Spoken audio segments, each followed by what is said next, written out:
So what experience in Model UN inspired you to run for SecGen? All right, well, the first experience I ever had in Model UN was walking into the Great American Hall and just seeing the plurality of people just all around me, people with different backgrounds, people who had different beliefs, people who had different reasons for going to the conference. And then I saw up on that stage, I saw Alex Rodriguez, the Secretary General when I was a freshman. And I was like, I just felt like I wanted to be that guy, the guy that could inspire so many people that are so different from me, you know, and I knew right then that, you know, that's a special job, and maybe I want to have that job one day. Okay, so what do you hope that the delegates will get out of Model UN? My philosophy towards Model UN is, it's about finding your voice. People who don't necessarily think, you know, they love international affairs or international politics. People who don't like to talk as much as I do.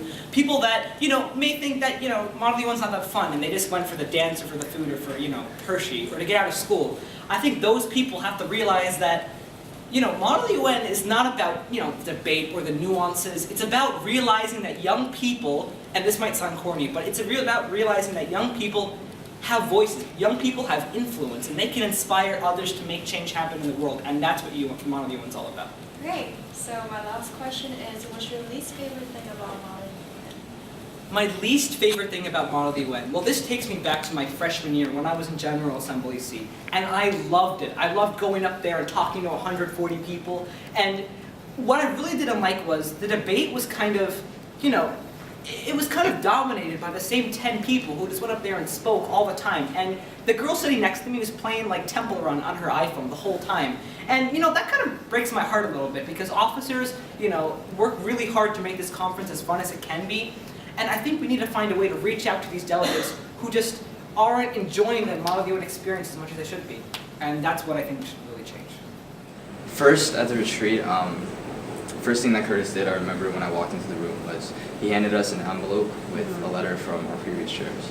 So when I read the letter from Tom Feeney, who was my chair, he said that I was Superman that year in my committee, but I had to embrace my inner Clark Kent and let someone else take up the cape and be, you know, amazing and take the role. So I think that was really what inspired me because, I mean, people have this idea that the Secretary General is this great, ostentatious guy who knows everything and does everything, but he's really the guy who puts down a lot of time and effort and commitment in so that way the kids and the delegates get the most out of it so they can be Superman.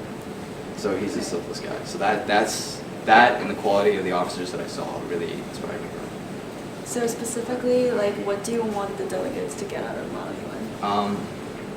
I want them to get the same experience that I got out of it because freshman year I was this really awkward, shy Asian guy, and coming back from it, you know, I had more confidence in myself. I knew what I was doing. I knew what direction I wanted to take, and that inspired me to do more with my life. Inspired me to just have more ambition. So I think that the great thing about MUN is that it brings people together and allows people to foster new senses of, you know, confidence and just passion for what they do. So I wish every delegate could take that same experience that I took out of it. Okay. I have one more question for you. What's your least favorite thing about Model UN? Ooh. Food. Because I'm hungry. I'm really hungry all the time, and that's what it is. Well, when I first joined Model UN, it was honestly just because of my older sister. She was in the club, and she told me I should do it, so I did.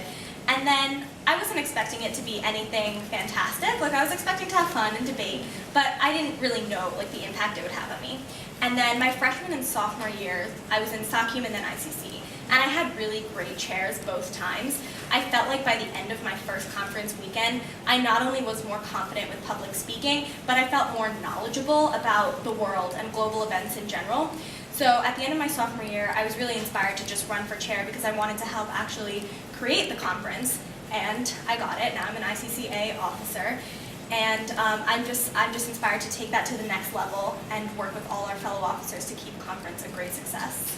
Great. What do you want the delegates to get out of Model UN? I want them to not only gain a better awareness of the world and global events, but also just to have some form of personal growth. I mean, YMCA and the 4 core values, that's all about personal growth. So whether it's becoming more confident by the end of it, or just like feeling better about yourself or feeling more knowledgeable, kind of like the experience that I had my freshman year, then I think that's what's most important about MUN. Okay. I have a last question.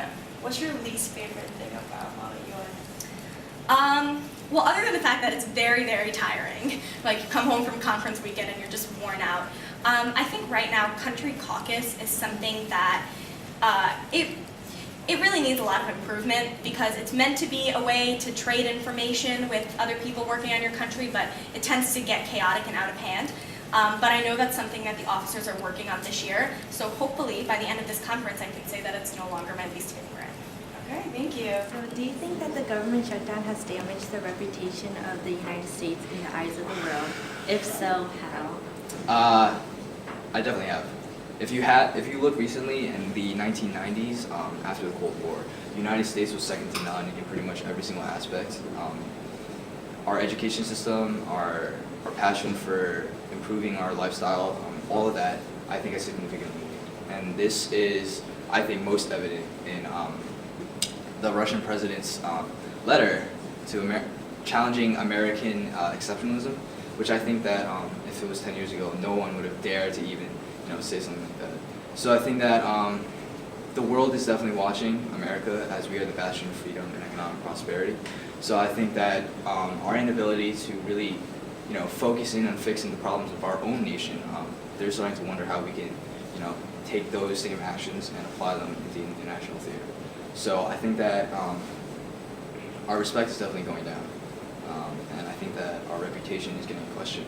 So I think that if Congress doesn't get its act together soon, then things are going to be bad. So yeah, that's my opinion. All right, well, I follow politics a lot, and I have very strong opinions towards government shutdown. I think that what the government shutdown did was really prove to the world that Republicans and Democrats, people who were elected to serve the people, are failing to do so because of their different idealistic goals. People take very hard stances in our government. The Tea Partiers in Congress and members of one party may say, all right, we're not going to do this or this, and we're never going to compromise about it. And then people in the White House and the Democrats say, all right, we're going to do this, this, and this, and we're never going to compromise about it. And regardless of what my political views are, I believe that both sides failed in compromising to make the government work. Because that's what government's all about. It's about bringing different ideas together. That's the foundation of democracy. You have to compromise, you have to bring different factions and different groups of people together and prove that democracy works. Prove that human beings can compromise and talk about their ideas and hammer out solutions. And I think that the failure of the US government to really, come up with a solution and come up with a compromise shows the world that the American governmental system has failed. It failed, extraordinarily bad. And the rest of the world really views us as not as competent anymore. And, the ideal of American democracy was tarnished by our failure to come together and reach a compromise. Unfortunately, yeah, I think it definitely had an impact. I wouldn't say damage, because, obviously the United States is still a major world power, still has a lot of influence in the United Nations and, other aspects of global affairs. But I think it definitely impacted it a little bit, because if you think about it, there was, like almost a 2-week period where much of our government just wasn't functioning the way it should. And it's unfortunate, but I think it definitely took a toll on the way other countries see us, because if we can't even agree with ourselves, how can we expect other countries to agree with us? But I don't think it's irreparable by any means. Now that the government is up and running again and Congress is running as it should, I think that in due time, if we manage to pass the legislation that we need to, it's nothing that we can't come back from. Thank you.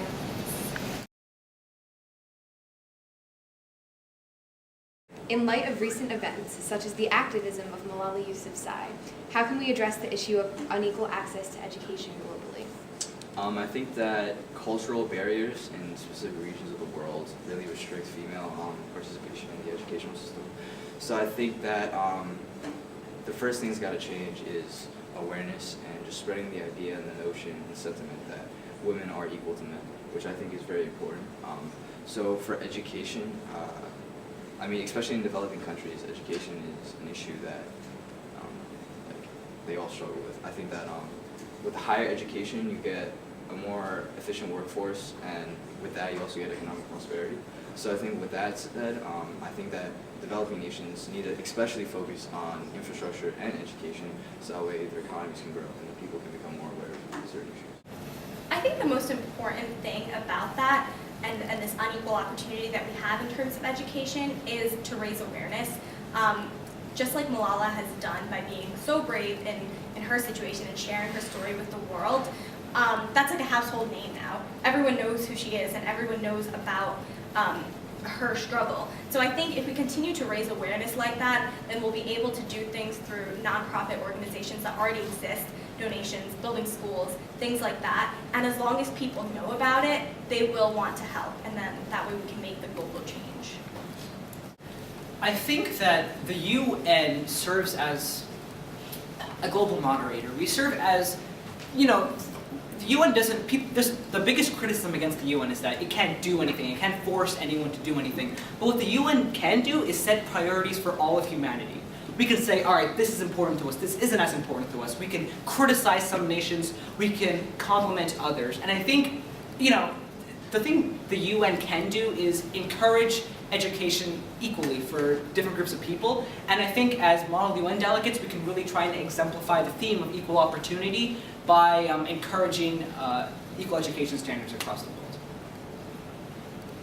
What would you be? Okay, I would be an orangutan because they are colored funny and because they get to spend their whole lives swinging from vine to vine, enjoying the fruits of life. And I think, human beings sometimes are very fickle creatures. Sometimes we get caught up in our disagreements. Sometimes we get caught up in our differences. But orangutans, they're just chilling. They're just in their trees. They're enjoying the things about life that are really important. Spending time with your friends.